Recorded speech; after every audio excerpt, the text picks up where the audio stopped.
Assalamualaikum warahmatullahi wabarakatuh.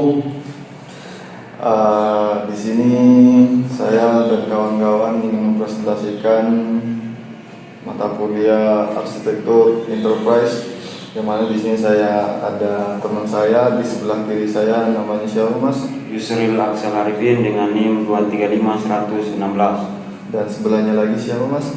Ignatius Tresna Adi Prakosa, NIM 235104. Dan saya sendiri Khairul Huda, NIM 23510011. Di sini saya mempresentasikan hasil kerja saya, tugas berjudul Pengembangan Enterprise Arsitektur Planning menggunakan TOGAF ADM untuk meningkatkan efisiensi operasional layanan di Infocom Service.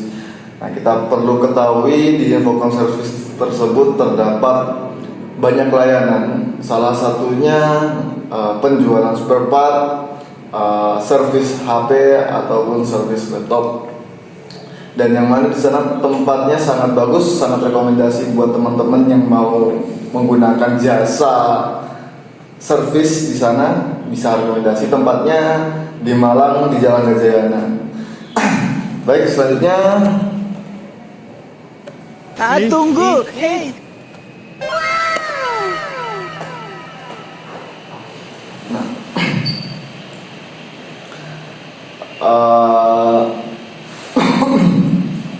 Toko tersebut saat ini masih melakukan perkembangan perangkat mobile dan komputer, membuat jasa perbaikan perangkat menjadi layanan yang semakin penting dalam menunjang produktivitas pendidikan dan aktivitas ekonomi digital. Infocom Service hadir untuk menjawab kebutuhan tersebut melalui layanan perbaikan handphone dan laptop yang mengutamakan kualitas teknis serta kepuasan pelanggan.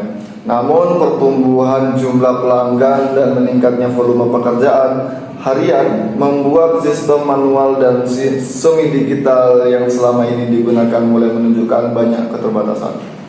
Nah, kebutuhan utama organisasi yaitu masalah yang terlihat paling nyata adalah pencatatan data pelanggan dan riwayat kerusakan dan dokumentasi perbaikan yang belum terintegrasi secara terpusat. Kondisi ini memicu risiko redundansi, kehilangan data, dan kesulitan saat melakukan penelusuran riwayat servis. Selain itu, pengelolaan investor spare part yang belum real time sering menghambat kecepatan pengerjaan, sementara belum tersedia tracking mandiri bagi pelanggan, menurunkan transparansi dan kepercayaan layanan. Nah, di sini banyak sekali tukang servis laptop atau HP, sedangkan mereka itu sering sekali melakukan kesalahan, sering sekali melakukan hal-hal kecil yang bisa mengakibatkan hal besar. Contohnya ketika customer banyak, terus kita lupa dengan nama pemilik HP ataupun laptop tersebut. Akhirnya apa? Ketika customer itu datang mengambil HP-nya, dia akan kebingungan. Karena apa? Karena HP-nya campur aduk di situ. Nah, makanya kita bisa melakukan pengembangan di situ, mungkin melalui input di website mungkin bisa. Dan sekarang banyak sekali konter-konter besar yang ketika ada customer datang, ikut didata dulu di admin, lalu diinputkan ke dalam komputer, kemudian teknisi bisa mengambil kesimpulan dari tersebut. Contoh di dalam website tersebut ada kerusakan, ada nama pemilih, ada nomor telepon, ada Gmail dan sebagainya, ada alamat juga. Itu bisa jadi. Lanjut.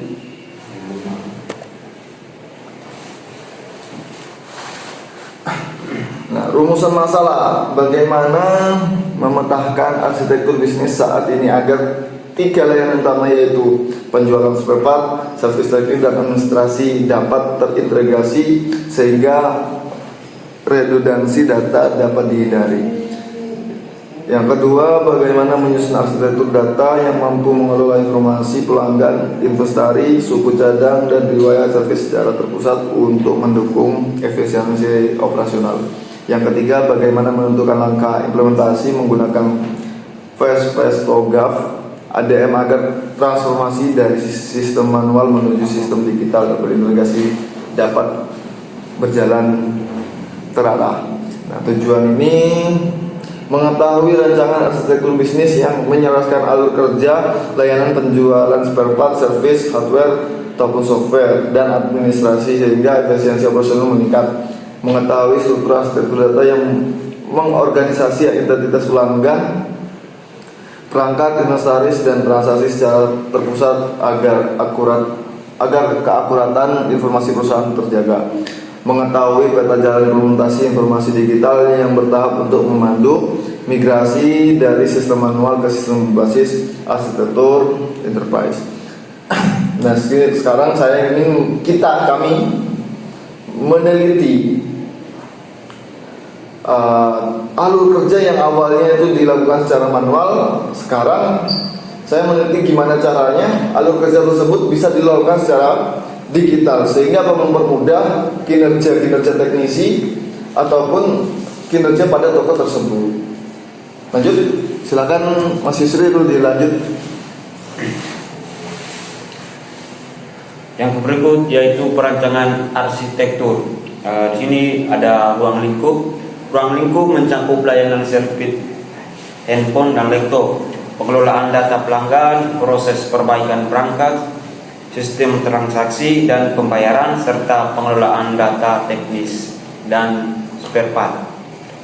Kemudian ada visi misi tersendiri dari Infocom ini menjadi layanan servis handphone dan laptop yang cepat, terpercaya dan berbasis teknologi digital sehingga pelanggan memperoleh pengalaman layanan yang lebih nyaman dan transparan. Terus untuk misinya sendiri memberikan layanan berkualitas tinggi, memanfaatkan sistem informasi untuk meningkatkan efisiensi kerja, memudahkan monitoring servis bagi pelanggan, serta mengelola data secara terintegrasi dan aman. Kemudian lanjut. Stakeholder utama itu ada admin, ada owner. Yang pertama ada owner, admin, teknisi, pelanggan, dan supplier. Diposisikan sebagai pihak yang saling terhubung dalam ekosistem layanan. Nah, owner tersebut tersendiri tugasnya mengambil keputusan dan peninjauan kinerja bisnis. Teknisi melakukan diagnosa dan perbaikan pada perangkat. Supplier menyedia spare part dan dukungan pengadaan, dan admin mengelola data service pelanggan dan inventory. Nah, pelanggan pengguna jasa service dan pelacak progres layanan. Silakan dilanjut, Mas Tresna. Baik, untuk perancangan arsitektur bisnis dari use case utama yaitu sudah tertera pada presentasi, ada gambarnya. Jadi inti rancangannya yaitu sistem menghubungkan pelanggan, admin, teknisi, dan owner ke dalam proses registrasi servis, estimasi biaya, pengerjaan, pembayaran, hingga pelaporan akhir. Lalu yang kedua ada nilai bisnis. Rancangan ini menggarapkan fragmentasi data, mempercepat koordinasi kerja, menjaga transformasi status, persediaan, dan memperkuat pengembangan keputusan berbasis laporan. Lalu yang ketiga ada ruang gambar tambahan, yaitu arus ini dapat digunakan untuk menambahkan legenda atau versi gambar yang lebih jika diperlukan. Jadi di dalam use case ini itu ada admin, customer atau pelanggan, teknisi, dan owner. Jadi untuk use case pertama yaitu pelanggan melakukan registrasi servis baru yang akan di ACC oleh admin. Lalu pelanggan bisa menyetujui estimasi biaya, yaitu mengelola estimasi biaya, mengelola pembayaran, mengelola inventory spare part yang dilakukan oleh admin kepada website Infocom Kajayana. Lalu yang ketiga, pelanggan dapat melacak progres service atau tracking secara real time. Biasanya itu dilakukan secara otomatis oleh sistem, yang dimana teknisi harus mengupdate progres servisnya di sistem. Lalu yang keempat, pelanggan bisa melakukan pembayaran di website Infocom Kajayana, bisa melalui rekening atau QRIS, seperti itu. Lalu yang kedua, admin, seperti yang saya katakan tadi, mengelola estimasi biaya, mengelola pembayaran dan penyerahan unit, mengelola inventory spare part pada website. Lalu yang ke teknisi, mendiagnosa perangkat hardware ataupun software, melakukan perbaikan hardware ataupun software, update progress service ke website, lalu minta spare part ke inventory saat proses teknisi, proses service.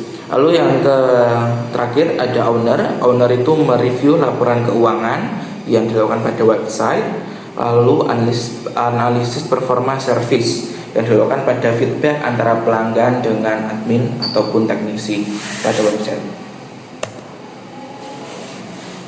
Baik, silakan. Untuk yang rancangan yang kedua, yaitu rancangan arsitektur bisnis use case pendukung. Di sini ada 3, yaitu sumber daya manusia yang pertama, admin dan owner mengelola teknisi, pembagian beban kerja, dan struktur tanggung jawab agar proses servis berjalan seimbang. Lalu yang kedua ada inventory dan keuangan, pengelolaan stok spare part berjalan real time dan terhubung dengan transaksi sehingga arus kas serta laporan keuangan lebih mudah ditelusuri. Lalu yang ketiga ada IT support, pemeliharaan sistem dan database, menjaga keamanan data pelanggan, riwayat servis serta catatan operasional secara konsisten. Dari pendukung yang dibutuhkan itu ada admin, teknisi, dan owner. Untuk yang pendukung pekerja yaitu ada IT support, vendor, dan IT support yang kedua. Jadi pada admin itu IT supportnya kepada website Infocom Kajayana, yaitu manajemen sumber daya, keuangan, dan inventory. Itu ada hubungannya dengan kinerja IT support yang menciptakan atau membuat website Infocom Unika. Lalu yang kedua ada teknisi, itu keuangan, inventory, dan IT support. Itu sama juga oleh vendor, ya, pengelolaan stok, spare part, data lingkungan, dan pembelian barang. Lalu ada owner juga, yaitu yang mengelola mengakses keuangan, inventory, dan IT support. Tugasnya IT support juga untuk mengembangkan aplikasi yang dimana ketiga use case utama tadi, admin, teknisi, dan owner, bisa menjadi use case pendukung. Seperti itu.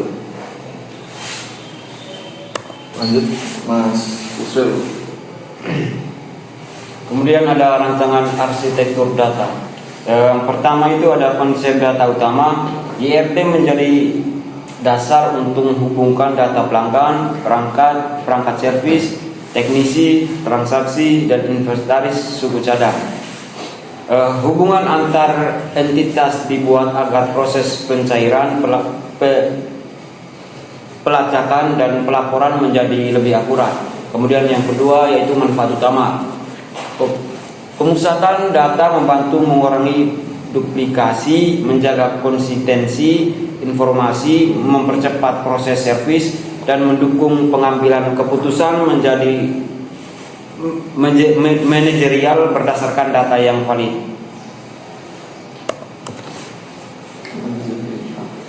Kemudian ada ruang tabel data. Yang pertama entitas data pelanggan. Di sini ada kolomnya. Yang pertama ID pelanggan, nomor identitas unit untuk ID pelanggan tersebut, kemudian nama lengkap pelanggan, nomor HP, kemudian alamat. Kemudian entitas kedua data perangkat, ID perangkat, jenis, merek, dan tipe. Kemudian entitas ketiga ada data service. Data service ini mempunyai 4 kolom. Yang pertama ID service, tanggal masuk, keluhan, sama status. Kemudian entitas keempat data teknisi. Untuk data teknisi sendiri mempunyai 3 kolom. Yang pertama ID teknisi, nama, dan keahlian. Untuk entitas yang kelima data transaksi. Data transaksi ini mempunyai 4 kolom. Kolom pertama ID transaksi, total biaya, metode bayar, dan tanggal bayar. area implementasi berdasarkan TOGAF ADM itu ada 5. Yang pertama preliminary, menyiapkan prinsip kerja ruang lingkup dan kesiapan organisasi, itu sangat penting. Yang kedua arsitektur vision, menetapkan visi misi stakeholder serta sasaran bisnis. Yang ketiga bisnis arsitektur, mendekatkan proses layanan utama dan pendukung. Yang keempat data arsitektur, menyusun struktur data dan relasi antar entitas. Yang kelima migration and governance, mengarahkan transisi bertahap ke sistem terintegrasi. Nah, sebelumnya kita sudah menjelaskan kelima-limanya. Sekarang Kesimpulan. yang terakhir, kesimpulannya silakan bareng-bareng apa sendiri-sendiri nih? Dari sendiri aja. Ya sendiri aja Mas Rusna, silakan. Jadi dari kesimpulan dari saya, jadi di dalam Infocom Gajayana ini websitenya masih jadul ya. Jadi dalam pemesanan, bookingan masih menggunakan via WhatsApp. Jadi untuk pengembangan aplikasi menggunakan TOGAF harus mengetahui dulu apa itu TOGAF dan database-nya. Jadi dari bisnis utama yaitu pemesanan booking, dari administrasi dan pembayaran. Lalu yang kedua ada servis laptop dan HP, bisa difotokan ataupun dimasukkan dalam tabel yang ada di website. Lalu yang ketiga ada pembelian spare part. Jadi di sana ada pengelolaan data inventory seperti marketplace, jadi seperti e-commerce yang akan dijadikan satu di Infocom Gajayana website seperti itu. Lalu untuk aktivitas pendukung seperti mungkin asuransi. Lalu yang kedua ada pelayanan tambahan ya, seperti ada tempat duduk ataupun layanan keamanan CCTV ataupun parkir dan yang lainnya, itu bisa ditambahkan. Jadi untuk TOGAF Infocom Gajayana pengembangannya hanya sampai pada poin yang ketiga, yaitu arsitektur bisnis, tidak sampai dengan pengembangan aplikasi seperti itu. Itu dari saya kesimpulannya. Baik. Ada lagi? Baik. Mungkin kita tutup presentasi pada hari ini. Apabila dari kami banyak kekurangan dalam perkataan, dalam perbuatan ini, kami bertiga, saya mewakili kami bertiga meminta maaf sebesar-besarnya. Terima kasih kata-kata hari ini. Kalau orang lain bisa, kenapa harus kita? Billahi taufiq wal hidayah. Wassalamualaikum warahmatullahi wabarakatuh. Waalaikumsalam warahmatullahi wabarakatuh. Dah, langsung ya.